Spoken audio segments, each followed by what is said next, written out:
a good beat. Why aren't you dancing? Dancing is forbidden. Dancing is forbidden. Dancing is forbidden. Dancing is forbidden. Dancing is forbidden. Dancing is forbidden. Yoo-hoo, running crew, welcome to Dancing is Forbidden, an Aqua Teen Hunger Force exploration. I am Ronnie, and look, you read the title. I'm not going to sit here and try and be cutesy or clever about it. I got to do a voice on the upcoming season of Aqua Teen, so that means this is the official Aqua Teen podcast. This podcast is canon. No, I'm kidding. That is not true, but this is just so absolutely insane. It's not something I ever thought would happen, and in fact, I haven't even really told that many people. Now, the people I have told, my close friends and family, have been very congratulatory, very excited for me, but they're not my running crew. I've been wanting to tell you this whole time, but I couldn't tell you about it until now, and what a joyous occasion to be able to tell you about it, because the week that this podcast episode comes out is the week of the 2-year anniversary of the podcast. So what more beautiful of a bow to put on the gift that has been this past year on the podcast. Of course, we started doing interviews with the guys from the show, and it's just been so much fun. So what a great way to celebrate, right? Now, look, this happened back in May, early to mid-May of this year, 2023, in case you're listening in the future. So this is not, brand spanking new news, hot off the presses, but, I haven't announced it publicly, so in a way, it kind of is. And to be honest here, I haven't really thought about it much since it happened, so I'm really excited to get into it here. Before I go any further, I just want to be completely transparent here, just so you know that it was just one line, okay? I wasn't like this full character or full villain or anything like that. And that's not a complaint. I think that was the right call to make, especially because I'm not an actor. This was my first time ever doing anything like this. But I just want you to know. Although I guess in a way, my character kind of was a villain. So there's two sides to this coin. There's the side of me personally, as a huge fan of this show, specifically somebody who grew up watching this show as a kid, a show that gave me something to laugh about when maybe there wasn't a whole lot else to be laughing about, and a show that, I grew up poor, but I would save my Christmas and birthday money and buy these box sets. They were the only TV box sets I had, and I would buy these and watch them over and over and over again, to the point to where now, as an adult, before I started this podcast, I didn't watch the show a whole lot anymore, but still, the way I would construct jokes was directly inspired from this show, and that's been like one of the biggest shocks, rediscovering that while doing this podcast, and it was always my favorite show no matter what, and I would always come back to it throughout the years. But the other side of this coin is the one that's more interesting to you, and the one that this podcast episode will be about, which is, as a podcaster, doing a podcast about the show and specifically honing in on its production. I got to experience firsthand, front to back, an entire Aqua Teen recording session, the entire onboarding process, and I'm going to be telling you absolutely everything I can about it in this podcast episode. And along with that, since I did a line in the upcoming season, I have one of the scripts, and I'm going to be reading it to you today. No, I'm kidding. That was mean. That was a mean joke. I can't do that, but I will be telling you about my reaction to it, what I thought about it, and spoilers, the boys are back. Just so excited to finally be able to tell you all about this. But before I do have to throw this in, and you're a listener of this podcast, so I have to assume I don't need to tell you this, because you are, being a listener, you're kind, you are intelligent, and look, I'm just going to say it. Everyone's thinking it, I'm going to say it. You're pretty damn sexy, so you don't need to hear this, but I do need to say it. Please, for the love of God, do not go and bother Dave or anybody else who works on Aqua Teen asking them to put you in an episode. I did not ask for this, and I can guarantee if I asked them to put me in an episode, that this would not have happened. So don't bug them, don't waste, they're working hard to finish these episodes up for us. If they want you, they'll ask for you, but also, they're done doing the voices for the season anyways, so just don't do it, okay? Again, I don't think that you would have done that, but there is a reason I'm saying this, and it does need to be said. So going into it, I've got my handy dandy guitar here. Hopefully, listening to this podcast, hopefully you recognize that little tune. And I thought it would be fun as a celebration for the podcast 2-year anniversary and for this episode to do something a little different and just play some guitar here for our transitions, because the best way I think to do this is going to be chronologically as the days happen, because I have all the emails in front of me, so I can do that. And instead of playing you the same transition music over and over again, however many times we need it, I'll play you a little bit of guitar. I mean, why not? Mark Maron does it. Why can't I? And after all, what's more Aqua Teen than making you listen to my guitar playing? I don't have anything prepared for this, but for better or for worse, this will all be original stuff, either made up on the spot or some riffs I've been kicking around and working on. So, without further ado, let's get into it.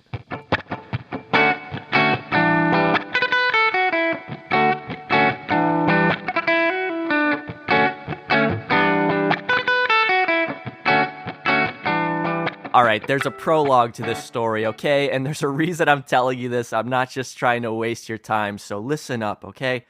The story really starts back in April. It's late at night. Nothing good ever happens in the shadows. In fact, that's when this podcast is recorded. And I'm up getting to no good over on Sweetwater.com. If you're unfamiliar, Sweetwater.com, it is a music instrument website. I'm on there just surfing. I do it from time to time. I don't ever buy stuff. In fact, I never really have. I'm just looking. I'm seeing what's out there, seeing the new stuff, all the fun little gadgets that I can't afford. And I'm looking at the guitars, and I scroll across a stone cold beauty, the most beautiful Fender Telecaster I ever did see. And then I saw that price tag. I can't afford it. It was too expensive. It was, if you must know, $2,000. I mean, for a guitar, that's actually not too bad. You know, guitars can go up to $100,000 plus. But for me, too expensive. Still, I look at it, I check out the specs. Wow, this is nicer than any guitar I've ever played, but can't afford it. Too bad, so sad. Life goes on.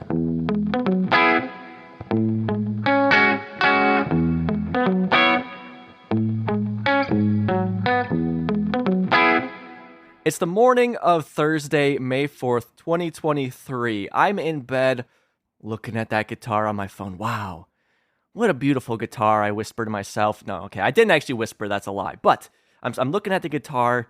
Well, still can't afford it. Put it away. And I'm in bed on this morning, not because it is time for me to get up, but if you're unfamiliar, I work night shift, as does my wife, so I'm actually up late at this point. I'm a bad boy. I need to be in bed. I am in bed. I need to be sleeping, baby, but I'm not doing nothing of the sort. In fact, after I stop looking at the guitar, I'm a bad boy here, folks. Please don't at me on this. I pull up a game on my phone. I start playing it. I should be sleeping, playing a game, and eventually I'm like, look, I gotta go to bed. It's past 11:30 at this point.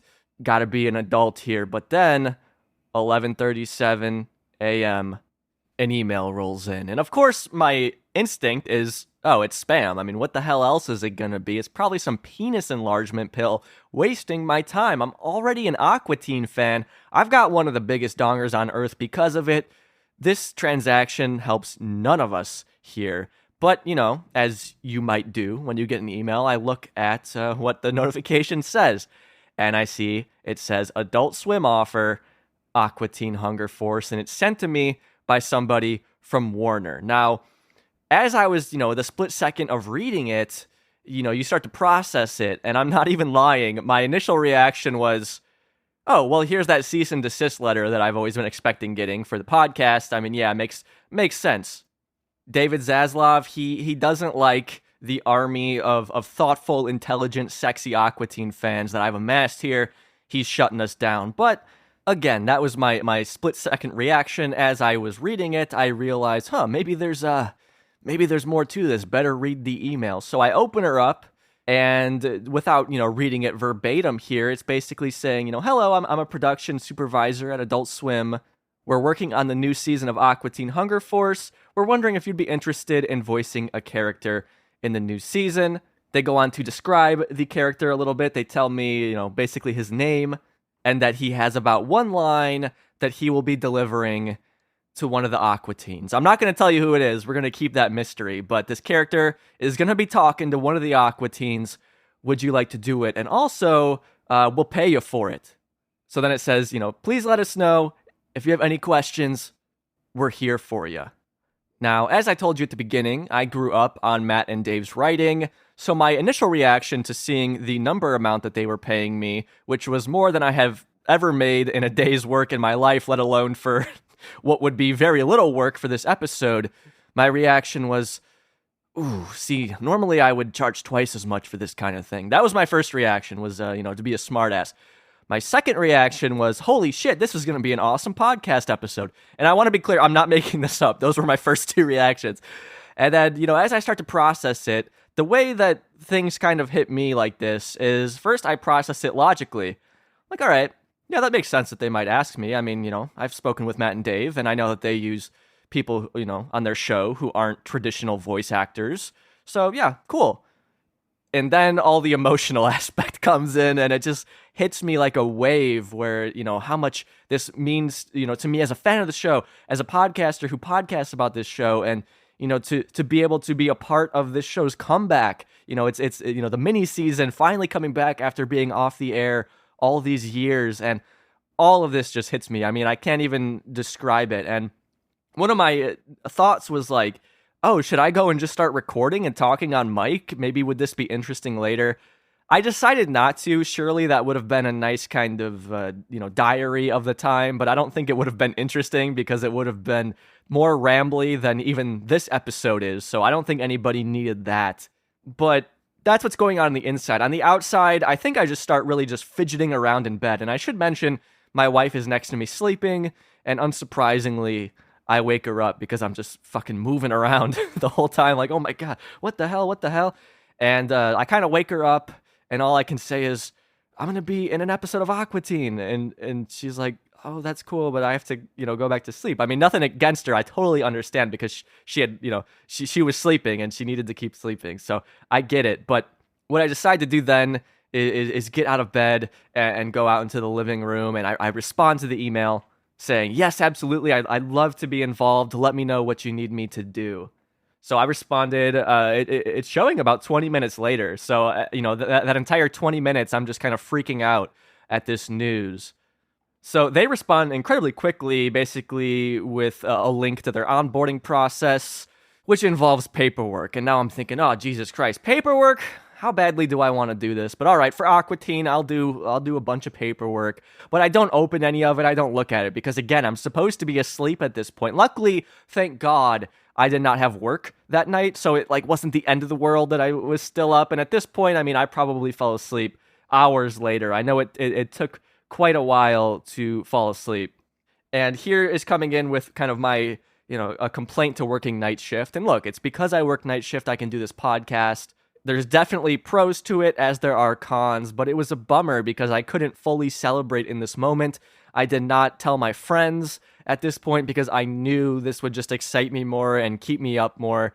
And I just, had to sit there and kind of meditate on it. But eventually, I fell asleep.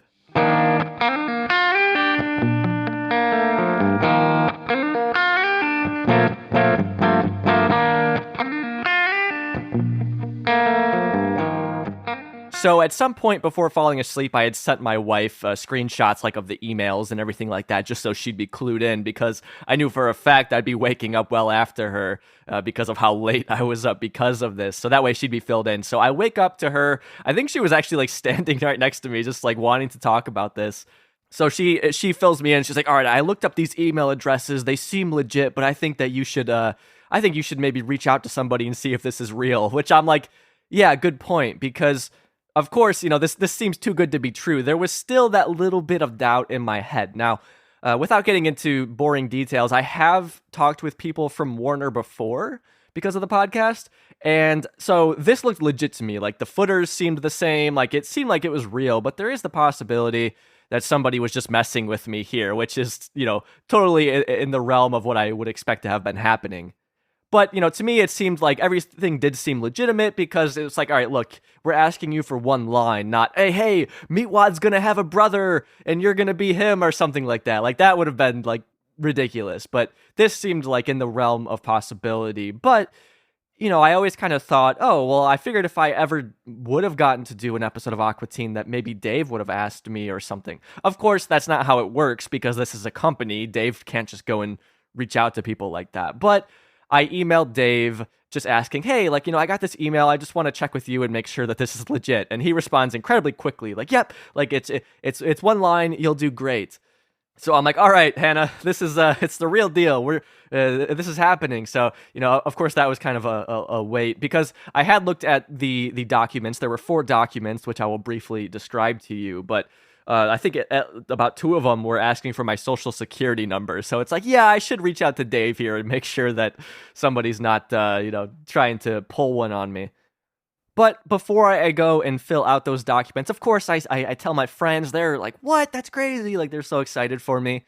And finally got to have a little bit of a celebration about it and be excited about it. But eventually, I'm like, man, I got to start working on the podcast tonight, but I better go do that paperwork. As you can tell here, not a fan of the paperwork. But again, for Aqua Teen, no problem. So first up, we have the booking information sheet.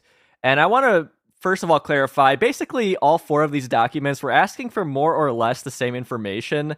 I did this in Photoshop. I filled it out in Photoshop, which allowed me to copy and paste between them, which was very, very handy. So the first one is booking information. It asks me my name, address, email address, phone number, social security number, birthday. But of interest here, the cool thing about the booking information sheet is this is where you fill out your credited name, like what you want to be in the credits. So I actually thought about this a little bit. I was between my name of Ronnie Neely or my full name of Ronnie Vincent Neely because my mom wanted to name me Vincent, hence it's my middle name. So I thought I might do that to kind of honor her. But I'm like, I've never gone by my full name. Like, this podcast is under Ronnie Neely, so I just stuck with Ronnie Neely ultimately. So when you're peeping the credits on this episode here, that's the story behind that. But I was joking around with my friends, like, of all these other fake names I should come up with. Like, oh, I should be like Dave Willis too, or Ronnie, then in parentheses, all of my friends' full names, and then and parentheses, then my last name. Just stupid shit like that. But again, just went with Ronnie Neely. So moving on to the EP start form. I don't know if that means episode or what the EP stands for. I'm not a television guy, okay? I should have put that up top. This is my first time with all this business. But this more or less asking the same information, asking like if I'm a U.S. citizen, that kind of thing. But again, it's mostly the same information. So both of those first 2 are for the production side of things. The next 2 are government forms. First, I had the I-9, which is the employment eligibility verification sheet. This is like a Homeland Security thing. So fill that out saying, with my social security number, saying that I'm a citizen, all that fun stuff. After that is the W-9, which is a tax form for kind of like freelancey work. So fill that out too. So for these sheets, again, it's all kind of the same information. Filling them out actually wasn't that bad once I got into it, especially when I could just copy and paste. But yeah, nothing exciting there outside of the credited name. So I then respond, say, I upload those sheets to Warner's site or whatever, respond to the email saying, hey, I filled that stuff out. Let me know if I did anything incorrectly. And also, I forgot to mention this in their previous email to me. They were wanting to do the recording session on Wednesday, May 10th between 10 a.m. and 1 p.m. Now, I work Tuesday nights, which is really Wednesday mornings, so I tried to get it moved. So I asked, I'm like, that works for me. I can do it, but could you guys maybe do Thursday? Because, of course, I didn't tell them this, but I'd rather not do it after coming home from work. I'd rather have some time to get ready for it throughout the day. So I respond, just saying, hey, here's the paperwork. Let me know if I messed up anything. And also, could we maybe do it Thursday? I send that their way. Then I go to work on the podcast, which would have been editing the Nick in Katanawat episode. Check that out if you haven't heard it. It's great.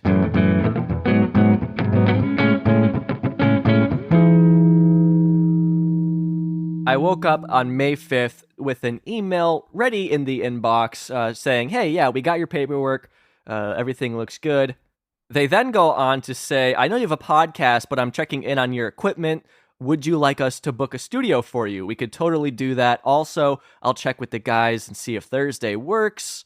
And then after that, it says, we'll get you a script later today. Now, I had woken up, hours after this email was sent, no script to be seen, but I was not expecting that. I really didn't think that they would send me a script. First of all, not to compare myself to him, but I've heard Dana Snyder say that like he doesn't really get the scripts, or at least that he doesn't read them ahead of time. And so I'm like, they're not going to send me one. I'm doing one line. I totally expected them just to tell me it during the recording session. That's how I thought it would work. But yeah, I was like for sure, like I would love a script, like just to read it. But also like how much that meant to me that they were willing to send me one as somebody who does a podcast about their show, who is not an actor, who they really have no reason to trust whatsoever, that they would send me this script to an episode just meant so much. I mean, me being myself, I know that they can completely trust me, and not with this, but other things too that they've told me that I haven't been able to share, that they can, I'm totally capable of keeping secrets.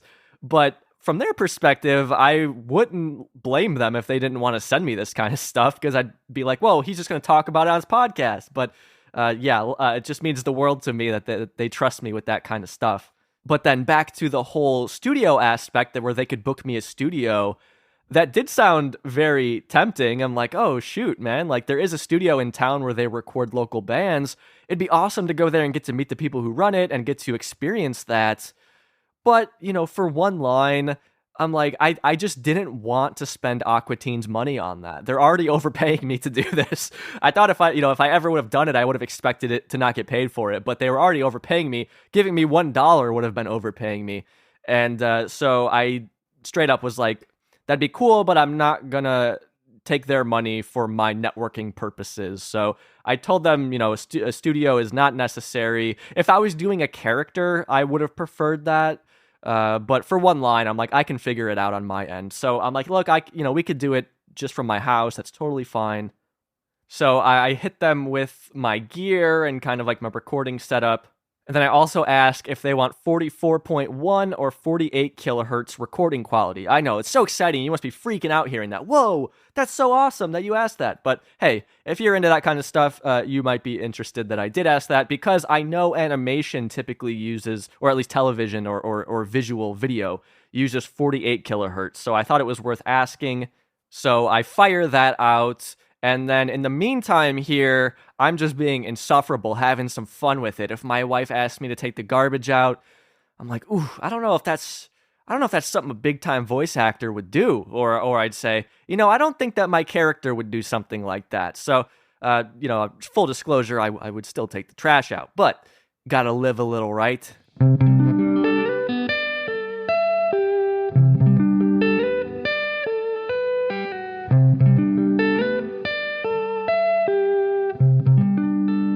It is now 3 days later, May 8th, and I wake up to 2 emails from the production supervisor. The first just getting back to me on behalf of the audio engineer, saying that they prefer 48 kilohertz, but they can do either.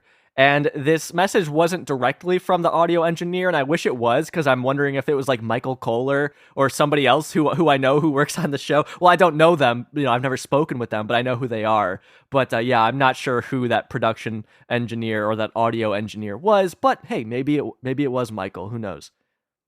And then the second email is saying basically they were wondering if I could connect via Zoom on Wednesday for a recording session at 11 a.m. And so a bit of a bummer. I'm like, dang it, we have to do Wednesday. I work that morning, but it's not the end of the world. I mean, I appreciate that they tried to get it moved, but I understood why they couldn't. And of course, I find out later that they, for example, had recorded recently Danny Trejo for the upcoming season of AQUA Teen. So who knows? Maybe they were recording Danny on on Thursday. So I understand why they couldn't move me. So for the time, initially, I sent 2 emails. I said 11 works for me, but then I told my wife, and she's like, well, maybe you should try and get that moved up, just see if they can, which was great advice, because again, working night shift, 11 a.m. is a little late. Like, I don't want to be recording stuff at that time. Of course, I could swing it, but worth asking. And luckily I did, because they got back to me saying that they could, that they could do it at 10 a.m. instead, which is, hey, an hour sooner, an hour better. So otherwise, what's going on with me at this point is I start to re-listen to a podcast I've listened to in the past about voice acting. It's with the voice actor Crispin Freeman, to me most famous as Winston from Overwatch, one of my favorite games. But I listened to his podcast years ago, not because I intended to be a voice actor, but because I had this animation idea, and I'm like, well, I'm going to have to do all the voices myself, so I should start kind of preparing for this. Now, this animation, I'm not going to really get into it here, but it's an idea I've been sitting on at this point for 7 years, which is sad to say. But I do have like tests of it and everything. It was going to be 3D, in a 3D style, which I very much was capable of, but I didn't pursue it further. But the point being, I did know a little bit about some of that side of things, plus from doing the podcast. So I started listening to Crispin's podcast again, just to pick up maybe any tips that might help me the day of. So that's what I was kind of doing to prepare. But at the same time, I really do want to say I wasn't that nervous at this point, simply because of the fact that I have the utmost respect for Dave Willis and Matt Malero, and I trust them. Like, they asked me to do this. They knew what I'm capable of, like, from hearing the podcast. Like I wasn't worried really, because I'm like, they asked me, like, they know what they're gonna get more or less. It's one line, it'll be fine. So I was actually pretty relaxed about it at this point. Now, that will change in our story, but at this point, I really, again, just all of my faith in Matt and Dave, of how much I respect them and their work, and that they knew what they were doing. Like, they wouldn't have asked me if they weren't confident I could do it. So despite having never even acted like in a school play or anything, I really wasn't that worried about it. So at this point, cool as a cucumber, just trying to get a little bit better, trying to learn more about what a production team might want from a voice actor, just because I really didn't want to waste their time. I didn't want to leave them disappointed. I didn't want to waste their money. I just did not want this to be a letdown for them. I didn't want them to regret asking me. So I'm, listening to that podcast, getting excited for it, but I still don't have a script yet.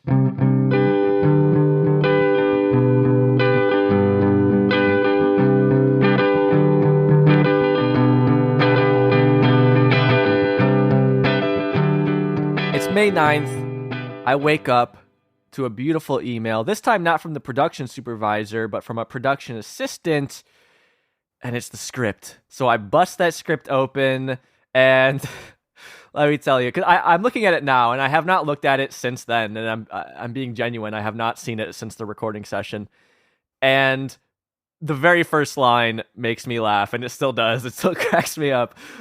So, I mean, from the get-go, it's like, dude, again, the boys are back. And one thing I noticed was it said, episode whatever I'm on, I'm not going to say the episode, of the Clandestine 5. And that might sound familiar to you because I mentioned it previously on the podcast, because Carrie Means has said it. I waited to hear Carrie say it, so I'm like, all right, Carrie said it, so now I can say it on the podcast, because I'm not trying to leak anything myself. Maybe it's irresponsible of me to pass on information like that, but hey, I'm not the one that said it first. And, I kind of said there without saying it, I'm like, look, now I can finally tell you, these episodes are being referred to as the Clandestine 5, at least here on the script. I don't think that that's what they'll be called.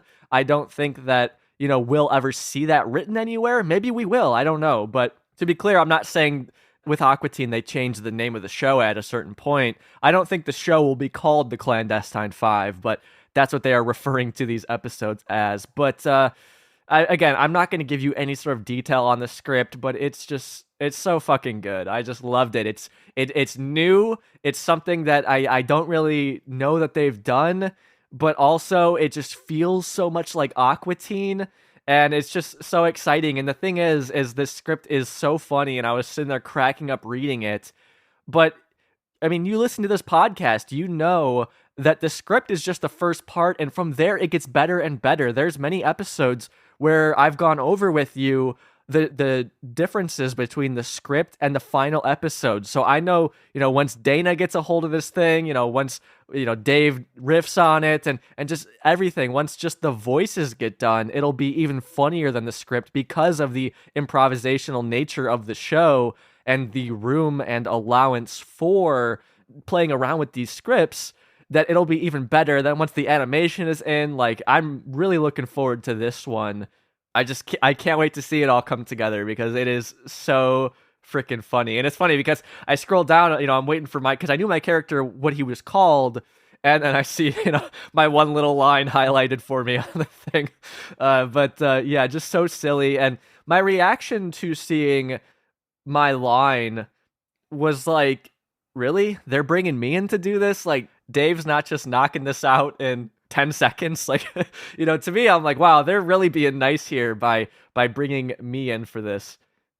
But yeah, again, I mean, as I said earlier in that initial email, it was said, and it's true here on the page, that I get to say something to one of the AQUA teens, which is so cool. It's not just a background voice or something. Which, a side note, I thought if they ever were to feature me in an episode, that they would take my podcast and put it in the show as background noise or something. I figured, as revenge, I take their show and put it in my podcast. I thought it's reasonable that they would take my podcast and put it in their show. Now, of course, when you actually think about that, legally they can't. I mean, legally I'm not supposed to use their show, but, they're a big company. I'm just some guy in his basement. So I just want to say, in terms of top times ever waking up in my life, this had to be top 5. Waking up to a fucking AQUA Teen script in your inbox and getting to read it before, months before the episode even comes out. Nothing beats it. Maybe winning the lottery. I think I would have preferred that. But, in a way, this was like winning the lottery too. So this is May 9th. Recordings the next day, baby. They only gave me 1 day to prepare. I couldn't believe it. Really, what I wanted to do was become this character and be a full-on method actor, but they didn't give me the time. So what could I do? And I should mention here, them sending this May 9th, this is the day before the recording session, and technically, this is my morning when I got up and saw it, so I got it the morning of doing the line, so a crazy day. So after that, I go to work the entire time, I'm thinking about that script, and I'm also thinking, holy shit, I'm about to record an episode of AQUA Teen later.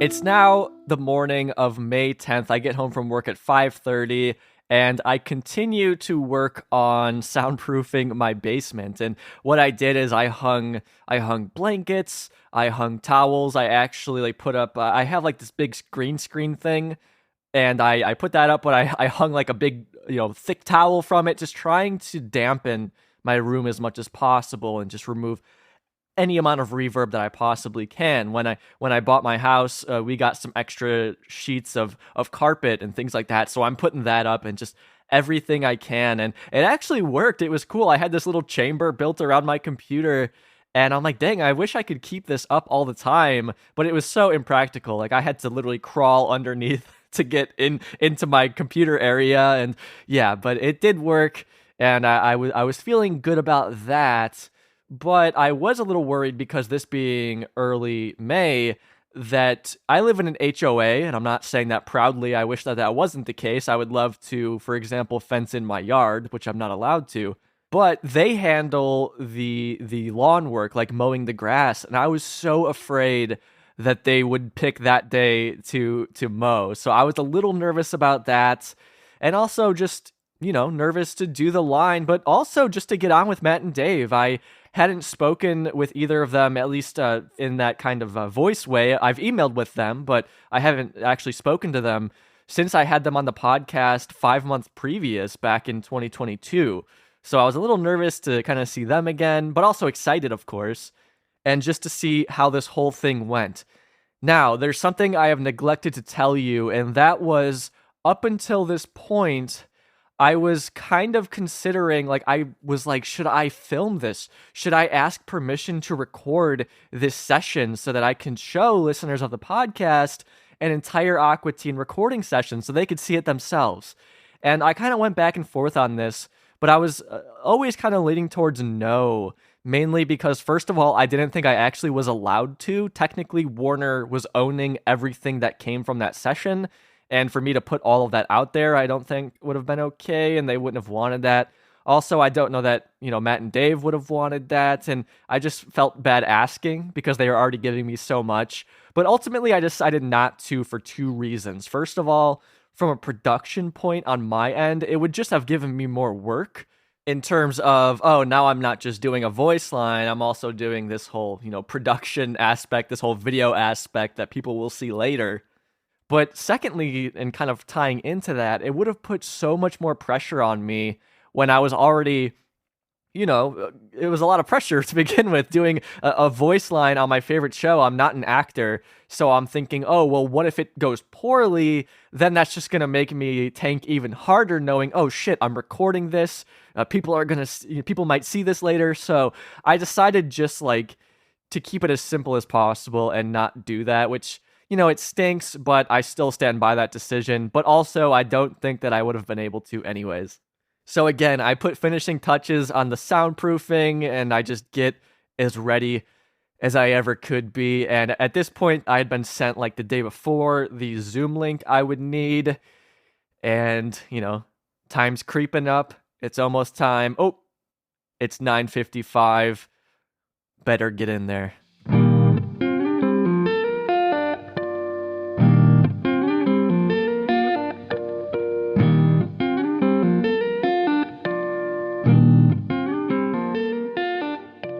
I want to start by saying I do not remember specifics, like how exactly everything went. And furthermore, I really want to be sure not to just tell you kind of verbatim quotes from Matt and Dave. I really don't want them to get the impression that anything they say around me is going to get blabbed about on the podcast. But hopefully the things I am going to tell you, they will be okay with.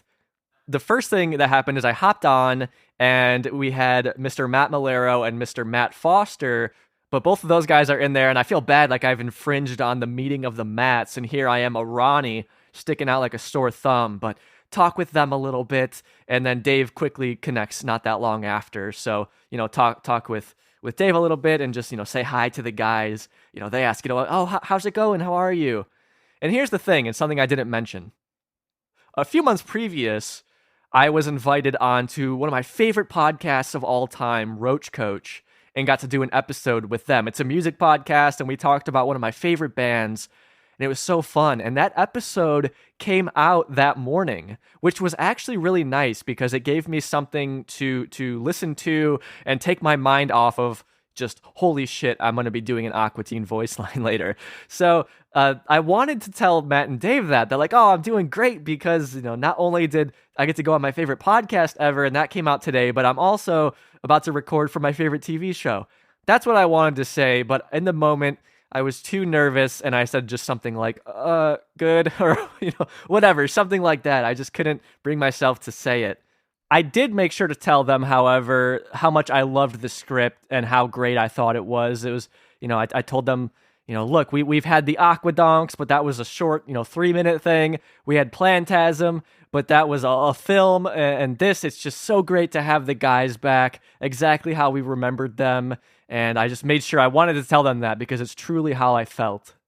And also, of course, I have had both of them on the podcast once before this point, but it was individually. I had not spoken to both of them at the same time, so that was also a bit of a nervous experience as well. And also just meeting Matt Foster too. I never had spoken with him, so I was a nervous guy. I'm not gonna lie about it. Plus, hey, doing an Aqua Teen voice line, this ain't easy work, folks.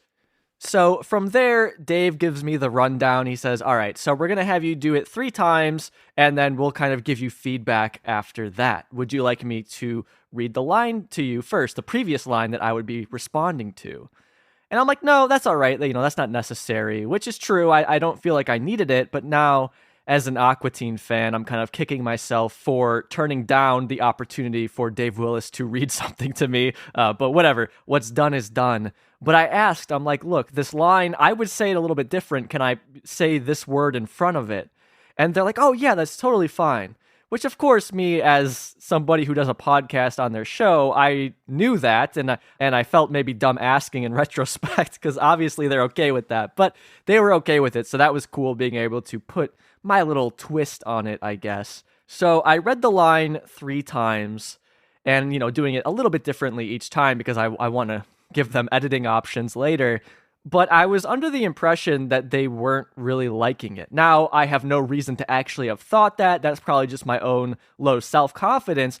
I don't know what they were supposed to be doing, right? It was one line, and it's not like they were supposed to be crying and clapping, cheering on my performance. But I whatever happened, I ended up doing more takes and just kind of going through it a few more times. And that went on for a little bit, and I'd be talking with them in between. And then I remember at one point, Dave jokingly is like, wow, this is a lot of takes for one line. And I was like, feeling like a doofus, like, oh, I'm sorry, I could go back and edit out, maybe the first few that I didn't think were that good. And Matt, he comes in with, no, don't do that. Like, we paid for it. We own it all now or something. So that was funny. But without really giving anything away, they did mention something previously about a redneck voice during that session. And I had not practiced any accents or anything for this because, again, I was just trying to not overthink it. But I was like, well, I can do kind of like a redneck accent if you guys want. Because I used to do this character, and I would do him with my friend while we were at work. We'd mess around and do that kind of voice. I want to shout him out, my buddy Yusef. We would just do that. It was so much fun. But I hadn't practiced it in a long time. And, again, I'm kicking myself. But I had no way of knowing really that I would be in that position, but also at the same time, I should have known that was a possibility. But yeah, so I offered that and like, oh yeah, go for it. So I do that a few times. I try and get into it. I don't think it really went that well again, just because I hadn't practiced. Plus I was just so nervous. But also in that moment, I couldn't help but start to get really stressed out because I shouldn't have been thinking about this, but it just starts going through my head. These guys have worked with so many fantastic, legendary actors and my favorite comedians of all time. Like they've worked with Todd Barry, David Cross, and then I'm sitting here failing this fucking accent in front of these guys. At least that's how I perceived it. It's like, oh my God, no. It was just, I started to get in my own head too much. But, I did it. I gave them that option. And then Dave fired back with, oh, hey, don't you live in Minnesota? Do you want to try one of those accents? Which I've never done a Minnesotan accent before. In fact, all of my friends here aren't even from Minnesota, especially the town I live in, Rochester. Most people are here because Mayo Clinic is here. Myself included is why we ended up here. So most people I know are from out of state. I've never really come across anybody with a thick Minnesotan accent, but I felt like I knew it well enough. So I was, I tried it, and I remember specifically Matt was laughing, which was a really good feeling, and he was throwing out like words and stuff for me to try. So that was really a lot of fun. So that was really it as far as the voice part went. And of course, again, between that, we're talking, we're kind of messing around a bit. And at one point, I remember Dave said something to the effect of me having a great voice, which really just meant the world. Was like a craziest compliment in the world because I never really thought highly of my voice, like most people probably. And to hear him say that was so nice, but I have this thing where I can't really take compliments well. And so I think I just kind of smiled when he said that. He was still talking, like that wasn't his whole thought. But yeah, in that moment, I was like, oh, I made sure later to email him saying, oh, by the way, thank you for that compliment. I don't know if I expressed how much that meant to me or whatever. But yeah, that was very nice. And honestly, 10 minutes in at 10:10, we were done. And I was kind of awkwardly like, well, should I just leave? Like, we were still kind of talking, but I, again, didn't want to waste their time, which in retrospect is dumb because they would have said they had to go. So I'm kind of regretting that. Also, I probably could have asked them questions for the podcast, but I just really wanted to get in, give them something that they were truly happy with, and get out and let them get on with their day. So yeah, the entire thing, it was, less than 15 minutes. We were done by 10:10. And again, most of that was just talking and messing around. But before I left, I had to pull an epic prank on them because they said something to the effect of, oh, you were recording that, right? And then I pretended like I wasn't for like a second. I don't know if they fell for it, but had to do it to them.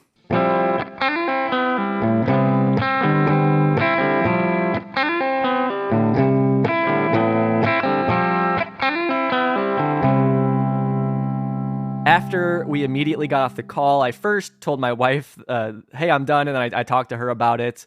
It said, yeah, I think it went well. And, nothing I haven't really told you here on the podcast. And then, told my friends, I just finished and all this kind of stuff. And then I sent the WAV file of the recording session to Mr. Matt Foster. That's what they told me to do during the session. So that's exactly what I did. I told my wife that I was done with the session, and then, she came down, was so excited to hear all about it. I told my friends, got to celebrate that a little bit.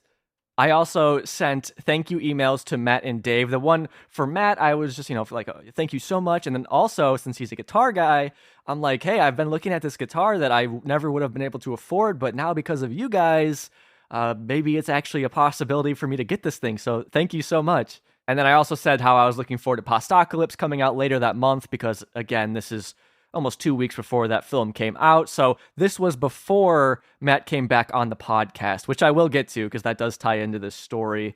And then I also sent just a little thank you line to Dave saying thank you for the opportunity and thank you for complimenting my voice. It means so much to me. But also I was actually in the middle of emailing with Dave because of this is when we were trying to track down who played Andre the Utility Man in Dusty Gazonga. So then I wrote to him about that as well.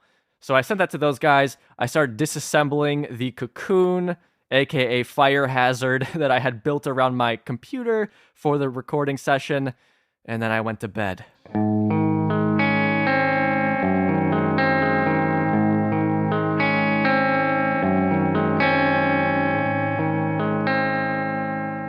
The next day, I woke up to an email from the production supervisor who I had been communicating with throughout this entire thing.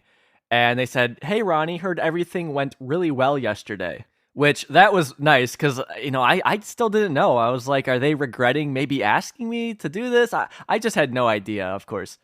So they said that, and then they sent me more paperwork over, basically a lot of stuff involving SAG and certain, like my time card I had to sign off on.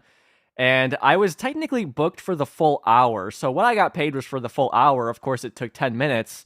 But then, of course, too, I was like, oh, dang it. Like, were they blocked out for an hour too? I probably could have just hung out with them and asked them Aqua Teen questions. So, I mean, again, whatever. What's done is done. But yeah, all sorts of SAG paperwork. And it was here that I ran into a bit of an issue because the language in this suggested that I had to join SAG, the Screen Actors Guild.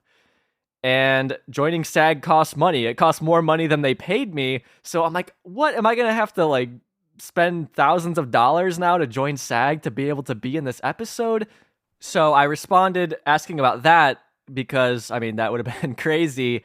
But thankfully, a day later, they got back to me. Somebody else chimed in saying, oh no, we can do what's called a Taft-Hartley, which basically just means that the creators asked me specifically to be in it. I did not audition for it. I was asked to do it, so I wouldn't have to join SAG. So that was fine, because I guess I'll get into it later, but it's I don't anticipate doing more voice acting or anything, so it'd be such a waste of time and money for me to have to join that. But I do want to mention when Matt Malero was on the podcast for our Postocalypse interview, which was after this point, he mentions, he makes a Taft-Hartley joke because at the beginning of Postocalypse, his film, he whispers that, but he's not credited. And he's like, yeah, I'm not SAG, so I couldn't be credited there. But I guess they could Taft-Hartley me or something. And I wanted to respond to that with my experiences, but I couldn't because I wasn't supposed to talk about the voice acting line yet. So I get clarification there. I sign off on the time card and all the SAG stuff, even though I guess it didn't apply to me. And that was really the end of my conversation there with the production side of things. But there's still a little bit more to the story to go through.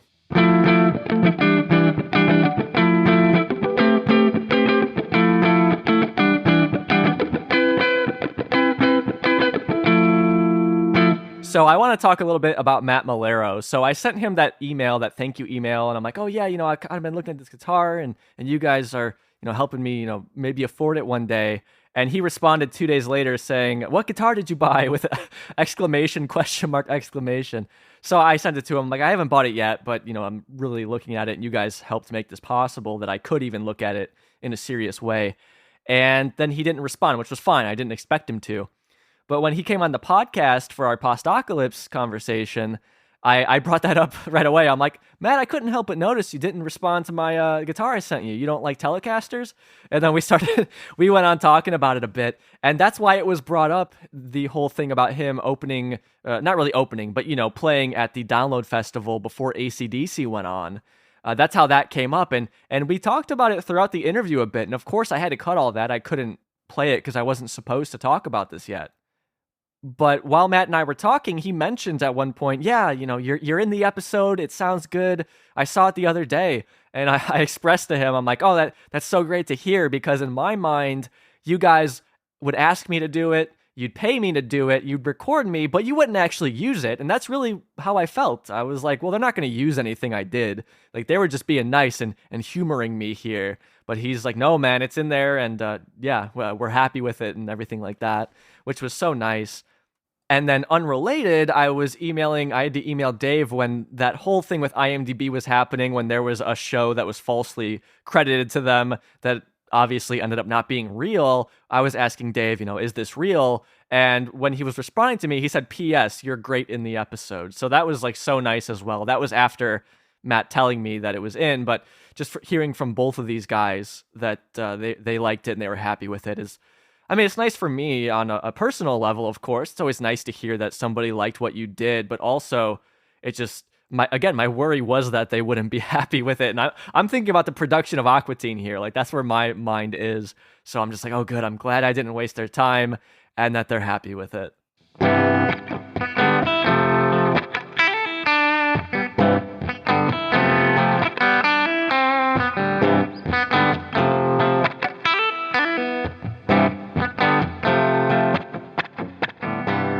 So that's really it in terms of the hardcore facts. Of course, the episode is not out yet, so I haven't seen it. In fact, I don't even know which voice take they went with. I said I did 3 separate accents there, and I don't know which one they picked. If they used my real voice, which is my guess, but the 2 others I did. I don't know. I just genuinely didn't think to ask them about it. So at this point, it's kind of a fun surprise. So I'm looking forward to seeing which one it is. I don't want to ask them specifically. I just want to see what it is, a little surprise there. But also, I want to say I don't know what my character is going to look like. I really don't think it's going to look like me because they didn't ask me for any pictures or anything. But I have to assume it will be a character on screen, but I'm not entirely sure. So just, obviously, I've told you really everything I know. I've read the script, but that only answers so many questions. So I'm so excited for this thing to come out whenever it does. And you might be thinking, Ronnie, what's your future now as a big-time voice actor? Well, that's a good question. Basically, I'm going to be going to Disney now, so I don't have to do this stupid fucking podcast anymore. No, I'm kidding. I don't know. I was talking about this with my wife. She was kind of asking about if it's something I'd want to pursue. And of course, right off the bat, if Dave or Matt ever asked for anything again, it'd be a yes in a heartbeat. Even if they came to me saying, Ronnie, look, we got okayed for season 13 of Aqua Teen, but we're having financial troubles. We need you to sell your body on the street so we can finance it. I'd still say yes to that. Now, I might ask for an executive producer credit for something like that. But regardless, it's so cool to be able to say that I worked with these guys in any capacity. And it was so much fun, and I would just love to do it again. A part of me can't help but feel a little bit bummed that I didn't try and do more for them. Like, I can do other kinds of voices, and, they like when people play with their scripts, but it was only one line, so I didn't want to come off as delusional. Like, yeah, let me try and take this in a different direction. I really just wanted to give them what was kind of there. But it would be fun. I would love it to have the opportunity to be able to put more of myself into it and play around more. That would be so fun. But, I'm not expecting that in any sort of way. But I know that might be a question that you have. So, yes, for those guys, anything. I don't know if I would want to pursue voice acting. Look, I work the overnight shift at Target. I like my job, but it's not my dream job by any stretch of the imagination. So that would be cool, but there's so many voice actors out there that, look at Carrie Means. He's brilliant. He plays Frylock, and as is widely known, he does not have an easy life financially, So it's like, it's not like, hey, I have one Aqua Teen credit under my belt. I did one line. All right, Nickelodeon, I'm ready for my you know what I mean? It doesn't work like that. So I don't really know. And going forward, Of course, this means a lot for the podcast. It legitimizes the podcast even more in a sense. And now I'm going to have to navigate, how do I make it clear that I did a voice on the show, because I think that that is a selling point for the podcast. But also, I don't want to be the guy that's just, yeah, that one time I did that one line and just constantly fucking talking about it. So I don't know. That'll be an interesting tightrope to walk. And my apologies here if it ever seems like I am coming across as like bragging or just constantly bringing it up. That will never be my intention here. But of course, again, it's just something that, I mean, if I saw a fan podcast and somebody was on the show that the podcast is about, I'd want to know. So I don't know. We'll see how that goes. Another question you might have is, Ronnie, what about that Telecaster you've been telling us about? Is that the one that you've been playing on this episode? That is so cool. No, it is not. I regret to inform you. The guitar I've been playing is the Telecaster I've had since 2015, which is a very nice guitar. Not as nice as the one I'm looking at, but very nice. It's served me well.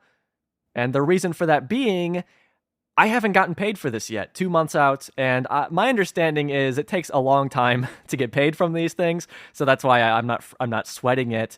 And I really probably just should email the production team and ask, like, hey, when can I expect for this to show up? But yeah, I haven't even brought it up with my wife yet. Of course, I have to have her sign off on this, but I haven't even bothered talking to her about it yet because I haven't gotten paid for it yet. So time will tell whenever that check will show up. But all right, running crew, that's really where this story ends. And first and foremost, I just want to dedicate this episode to the memory of my mother, Dawn, who, of course, passed away last year. And she listened to the podcast up until that point, and this is just one I really wish that she could have heard and that she could have known about. And let me tell you, if she knew about this, she'd be so excited. You'd think that she did the voice line. That's how she'd be reacting to it. She'd be more excited than I am about it. So just want to, dedicate this to her and also say thanks, Mom. Thanks for the golden pipes that I guess somehow got the attention of Matt and Dave. Also, without my mom, I wouldn't have been born. So thank you for that as well, Mom. I want to thank my beautiful wife, Hannah, for allowing me to do this podcast, being okay with me, spending so much time and money on it for something, truthfully, that she doesn't really understand. But I really, just love her for always supporting me and being okay with me doing this crazy thing. Of course, thank you to Dave Willis and Matt Malero for this opportunity and for thinking of me in a role, again, that they absolutely did not need to. And also just for all of their help over the past year with this podcast. I mean, Dave specifically has been hooking us up with guests, and they're both just happy to answer any questions. And it's not something I ever expected getting into this, but it makes me love this show so much more that the guys who make it are so just generous with their time and willing to help out. And I want to thank you for listening, because without you listening, this wouldn't be happening. And I don't mean this as in the voice line thing, of course that as well, but I mean this whole podcast wouldn't exist if nobody was tuning in and if nobody was supporting the podcast and sharing it with their friends. But I want to shout some very specific people out here, so hopefully you can stick around here, because these people deserve it. If it wasn't for them, this podcast would not be what it is. So I'd like to thank Megan Rooney, who you might recall is the lawyer that I interviewed back around the time of the Revenge of the Trees episode. We talked a bit about tree court. How realistic is tree court? Well, not really, but I appreciate Megan coming on. She was the first person who I ever interviewed, and it was important that I interviewed somebody who I didn't know. And she gave me that experience, and I learned so much. So thank you, Megan. Thank you, Dan the Man, over at Adult Swim No Context. It was because of Dan that I got hooked up with the promoter who approached me about interviewing MC Chris, which was our first interview from the show. And this was just so important because up until that point, I wouldn't have had the confidence to approach any of these guys and ask them to come on. So it was really because I was approached that it showed me that, hey, I can do this, I guess, and the episodes turn out okay, and they don't suck, and people like them. So thank you to Dan for thinking of me there. Thank you, MC Chris, for coming on, of course. And I want to give a real shout out to J. Wade Edwards, who took notice of the podcast on Twitter and has just been so willing to answer any of my questions and always give me his time. And he was the first person I asked to come on the podcast back in September of 2022, within this past year. And not only did he agree to come on, but we talked for like 2.5 hours for that one. So just the greatest guy and such a cool guy. And truthfully, the best person I ever could have had this long form interview with. Thank you to Nick Gibbons, Nick Inkatanawat, and Craig Harton for coming on and just being, so great to talk to and having such nice things to say about the podcast. And I want to shout out really Bob Pettit, who is somebody that I am now incessantly bugging about the show. And he's just always given me more than I even ask for. And Bob is so fun to talk to. I'll reach out to him about Aqua Teen. And by the end, we're talking about, Stone Temple Pilots and AI and all sorts of stuff. So I just love talking to Bob. And he's just such a supporter of the podcast. And it truly means so much to me. I want to thank some of the unnamed people who work on the show who have reached out to me because they like the podcast. I haven't had them on yet, but they are coming, so I really do appreciate you guys. I want to thank anybody who works on the show who's gotten back to me via email or whatever, like Brooks Brazelman, the first person to ever get back to me who worked on the show. All you guys, I can't name everybody, but just everybody who has, I really do appreciate that. I want to thank the No Context Aqua Teen Twitter page, who was the first social media page to shout the podcast out, as well as the Aqua Teen Forever Instagram page. And I'm really shouting both of these pages out because it's because of them that I got the bulk of the early listeners on this podcast. So thanks to Chlazzy and Jake. And of course, there's the supporters of the show. There is our Highlander Nick. There can be only one!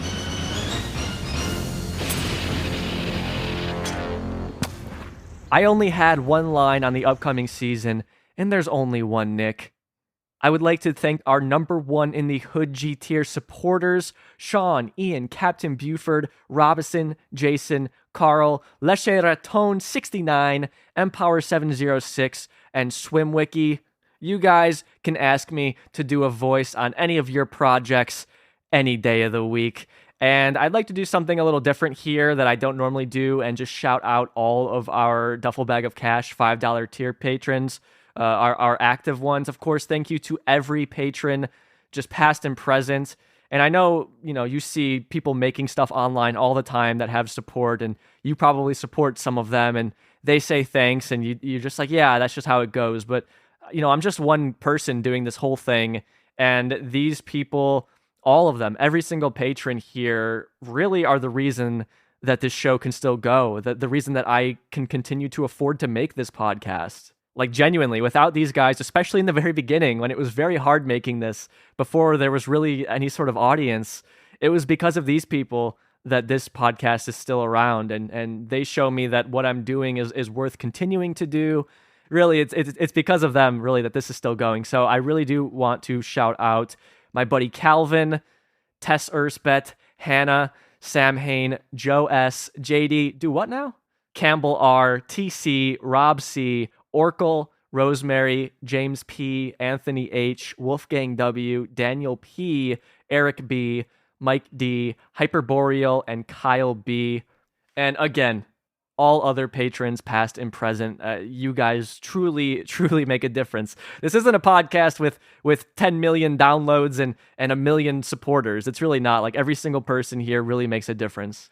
And I truly hope that they're all proud for helping shine a spotlight on this show and helping bring all this information out that just has never happened before this podcast started. I'm the one making it, but it's because of these people that I can make it. So they're just as much a part of this as I am. So that is it for me this week. I'm so excited to finally have been able to share this with you and hopefully hype you up a little bit for the upcoming Aqua Teen season. I mean, look, if the other scripts are anything like this one, be hyped. I tried to get Matt to send me more. He didn't, but I tried to get him to, just because I wanted to read them so badly, and just to let you know that come the fall or whenever these come out, we're in for a good time. So I'm so excited for them to come out. I'm so excited to experience them with you and talk about them on the podcast. So thank you for listening, not just to this one, but to any of the previous episodes. I'll see you next week. Keep it cool. Take it easy. Bye-bye.